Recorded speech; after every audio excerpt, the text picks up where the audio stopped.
Time is both a healer and a destroyer. Pain is both a teacher and a poison. And love is the only thing that survives both. This is the story of how one man learned that forgiveness isn't about erasing the past. It's about understanding it. Welcome to Hearts Mended, where real stories remind us that the greatest love isn't the one that never breaks, but the one that survives the breaking. If you believe in redemption, in the power of time to transform pain into wisdom, and in love that refuses to die, please like this video, subscribe, and share your story in the comments. This is my story. This is how I learned to forgive. I was 28 when I met her. Her name was Elena. She was the most beautiful woman I'd ever seen, but more than that, she was alive. She moved through the world with this infectious energy that made everyone around her feel more alive too. We met at a friend's wedding. I was standing by the bar, nursing a drink, when she literally walked into me, spilled her wine all over my shirt, and then laughed about it. She didn't apologize. She just laughed and said, "Well, that's one way to make an entrance." I knew I was going to marry her before we'd even had a real conversation. We dated for 2 years. We traveled together. We built a life together. And when I proposed to her on a beach in Mexico, I was the happiest man alive. I thought I had everything figured out. I thought I'd found my person. I thought our love was the kind that could survive anything. But time, it turns out, has a way of teaching us that we don't know as much as we think we do. We got married, bought a house, settled into the suburban dream. And slowly, almost imperceptibly, the woman I fell in love with started to disappear. She became a wife. She became a mother when we had our son, James. She became responsible. She became tired. She became someone I didn't recognize. And instead of asking her what was wrong, instead of fighting to save what we had, I just accepted it. I accepted that this was what marriage was. I accepted that the passion fades. I accepted that love becomes responsibility, becomes obligation. I was wrong. By year 7 of our marriage, we were barely speaking. We'd have conversations about logistics, whose turn it was to pick up James from school, how much the mortgage was, when we should get the house painted. But we never talked about us. We never talked about how we'd lost each other. Elena started staying late at the office. She said she had projects, deadlines, responsibilities. I didn't question it. I just accepted it. I'd come home, make dinner for James, help him with homework, put him to bed, and then I'd sit in the living room and wait for Elena to come home so I could feel less alone. She'd arrive home around midnight, exhausted, and go straight to bed. This went on for months. Then one day, I got a call from a friend. "Hey man, I saw your wife at a restaurant last night with some guy. They looked close." My heart stopped. I didn't confront her. I did what cowards do. I did research. I checked her phone bill. I looked at her calendar. I found hotel receipts in her credit card statements. And then I found the emails. They weren't explicit. They were worse than explicit. They were intimate. They were tender. They were the words I used to say to her, now being said to someone else. Her affair had been going on for 6 months. When I finally confronted her, I expected her to cry. I expected her to apologize. I expected her to beg for forgiveness. Instead, she just looked at me with tired eyes and said, "I'm in love with him." Those words shattered something inside me. Not just my marriage, but my ability to trust. My ability to believe in love. My ability to see the world as anything but a place where people betray you. I told her to leave. She did. She took some clothes, kissed James goodbye while he slept, and walked out the door. James woke up the next morning asking for his mom. And I had to tell him that she was gone. That was the day pain entered my life. For 3 years, I was consumed by anger. I raised James alone. I worked full-time. I went to therapy. I did everything right. But inside, I was rotting. Elena tried to contact James. I let her see him. I wasn't cruel enough to keep a son from his mother. But when she was around, I was cold. I was distant. I was punishing her for what she'd done to me. She'd moved in with a man she'd had the affair with. They got married. They had a baby together. And I watched from a distance, seething, convinced that my pain was justified, convinced that she deserved to suffer, convinced that forgiveness was impossible. My friends tried to tell me that I needed to let it go. My therapist tried to tell me that holding on to anger was only hurting me. But I wouldn't listen. I was convinced that my anger was righteous. I was convinced that my pain was noble. I was wrong about that too. By year 6 of our separation, something shifted.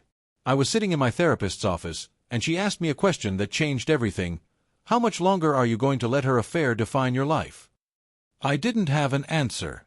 You're teaching your son, she continued, that when someone hurts us, we never forgive them. You're teaching him that pain is something to hold on to forever.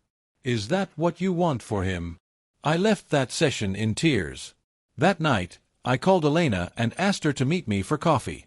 She hesitated. She probably thought I was going to tell her she couldn't see James anymore.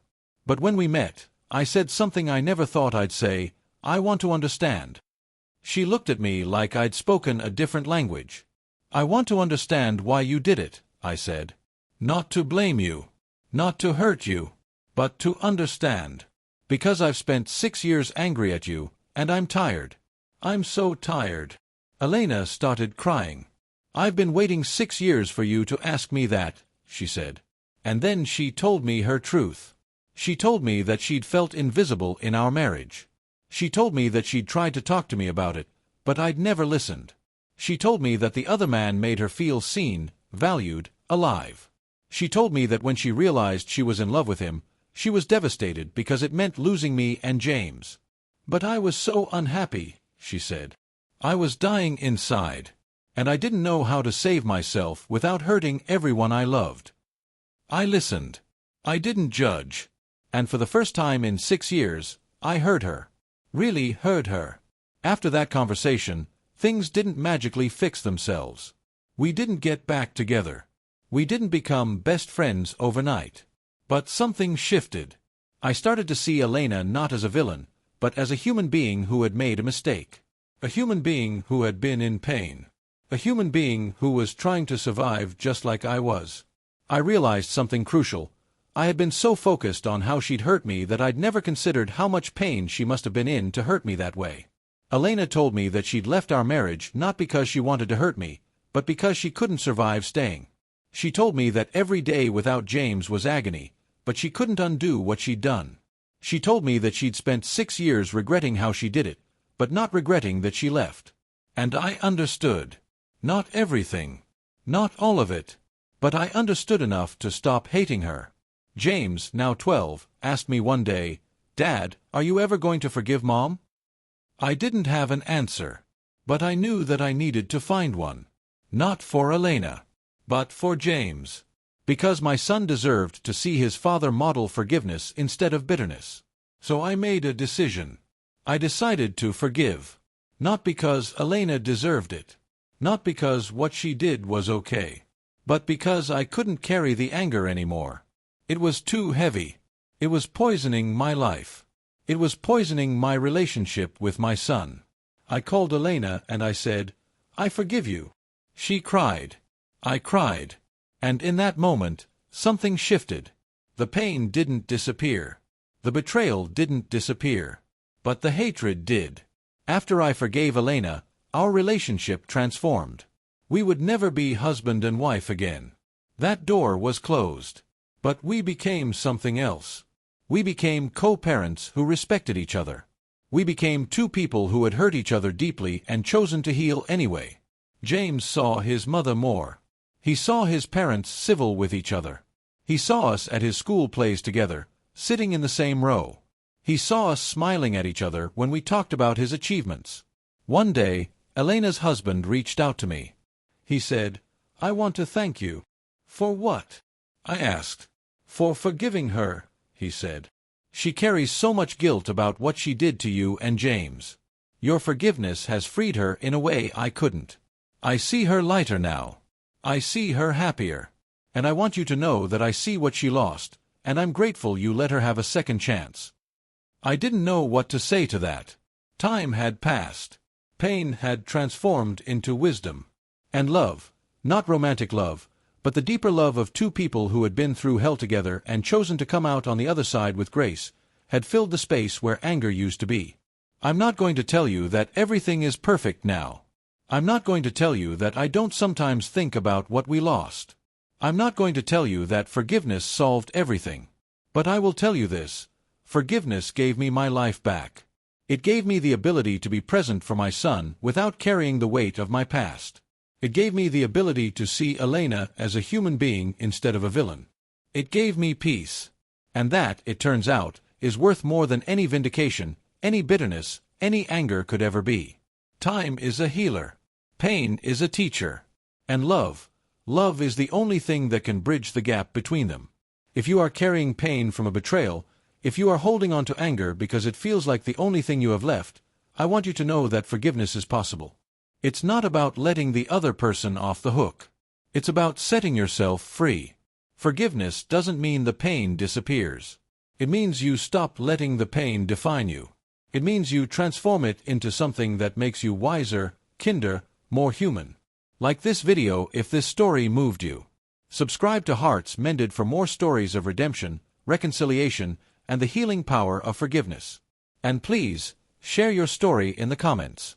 Have you forgiven someone who deeply hurt you? Are you still carrying pain?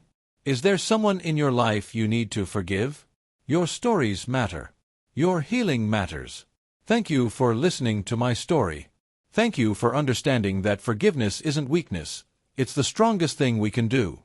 And thank you for believing that love, true love, can survive even the deepest betrayals. Time, pain, and love. They're the trinity of redemption.